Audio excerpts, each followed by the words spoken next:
அனைவருக்குமே வணக்கம். சற்று முன் கிடைத்திருக்கக்கூடிய ஒரு மிக மிக முக்கியமான செய்தி ஒன்று வெளியாகி உள்ளது. சற்று முன் கொடநாடு வழக்கில் சிக்கிய முக்கிய வீடியோ, உச்சநீதிமன்றம் இறுதி தீர்ப்பு, இது மாதிரி செய்திகள் வெளியாகி வருகின்ற நிலையில் தான் இப்போ பார்த்தீங்கன்னா தமிழகத்தில் பெரும் அதிர்ச்சியை ஏற்படுத்தியிருக்கு. இதை தொடர்ந்து கொடநாடு வழக்கில் திடீர்னு பார்த்தீங்கன்னா திருப்பமாக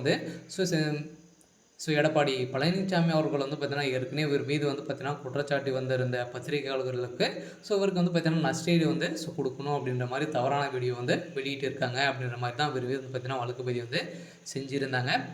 இதை தொடர்ந்து இந்த வழக்கில் அவர்கள் வெளியிட்ட வீடியோ உண்மையான ஆதாரம் தான் அப்படின்ற மாதிரி இப்போ உச்சநீதிமன்றம் பார்த்தீங்கன்னா தீர்ப்பு வழங்கியிருக்கக்கூடிய நிலையில் தான் இப்போ கொடைநாடு வழக்கில் எடப்பாடி பழனிசாமி அவர்களுக்கு பார்த்தீங்கன்னா இறுதி தீர்ப்பாக 10 ஆண்டுகள் சிறை தண்டனை வழங்குறதுக்கான அனைத்து ஏற்பாடுகளும் நடந்துட்டு வருது அப்படின்ற மாதிரி தான் இப்போ பேசப்பட்டு வருகின்ற நிலையில் தான் பார்த்தீங்கன்னா மக்களிடையே பெரும் அதிர்ச்சியை ஏற்படுத்தியிருக்கு. இருந்தாலும் ஏற்கனவே பார்த்தீங்கன்னா எடப்பாடி பழனிசாமி அவர்கள் பார்த்தீங்கன்னா அதிமுகவுடைய பொதுச் செயலாளராக இருக்கார் இல்லையா. கொடைநாடு கொலை வழக்கில் தன்னை தொடர்புபடுத்தி வீடியோ வெளியிட்டு இருக்கும் நிலையில் டெல்லியை சேர்ந்த பத்திரிகையாளர்களுக்கு பார்த்தீங்கன்னா குற்றச்சாட்டுகள் வைத்து ஒரு மீதும் வழக்கு பதிவு செஞ்சுருந்தாங்க. இந்த வழக்கின் அடிப்படையில் பார்த்தீங்கன்னா நீதிமன்றமே ஏற்கனவே பார்த்தீங்கன்னா நஷ்டஈடு எடப்பாடி பழனிசாமி அவர்களுக்கு கொடுக்கணும் அப்படின்ற மாதிரி தான் பேசப்பட்டு வந்திருந்த நிலையில் இப்போ பார்த்தீங்கன்னா இந்த ஆட்சியை குறை கூட எந்தவித தார்மீக உரிமையும் இல்லை என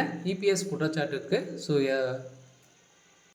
வேலு பதிலளித்திருக்கும் நிலையில் இதையடுத்து பதில் மனுவை உச்சநீதிமன்றத்தில் பார்த்தீங்கன்னா வருகின்ற டிசம்பர் 12ஆம் தேதிக்கு தள்ளி வைத்திருக்கும் நிலையில் இவருடைய வழக்கில் இறுதி தீர்ப்பாக தான் கொடைநாடு கொலை வழக்கில் வசமாக சிக்கிய ஒரு முக்கிய ஆதாரங்கள் சிக்கிய சம்பவத்தினால தான் எடப்பாடி பழனிசாமியுடைய ஒட்டுமொத்த கதையும் முடியக்கூடிய அளவுக்கு இப்போ நடந்திருக்கு. இருந்தாலும் இப்போ பார்த்தீங்கன்னா இரட்டை இலை சென்னை ஓபிஎஸ்க்கு தான் அப்படின்ற மாதிரி இப்போ பார்த்தீங்கன்னா மக்களிடையே பேசப்பட்டு வரும் நிலையில் எடப்பாடி பழனிசாமி இருக்கக்கூடிய இடத்துல பார்த்தீங்கன்னா ஒரு 12 அமைச்சர்கள் பார்த்தீங்கன்னா கூண்டோடு ஓபிஎஸ்க்கு ஆதரவு தெரிவித்து வரும் நிலையில் தான் இப்போ எடப்பாடி பழனிசாமி அவர்களுக்கு பார்த்தீங்கன்னா நிறைய எதிர்ப்புகள் இவருடைய ஒட்டுமொத்த கதையும் முடியக்கூடிய அளவுக்கு தான் இப்போ நடந்துகிட்டு இருக்குது. இருந்தாலும் அதிமுக வருகின்ற சட்டமன்ற தேர்தலில்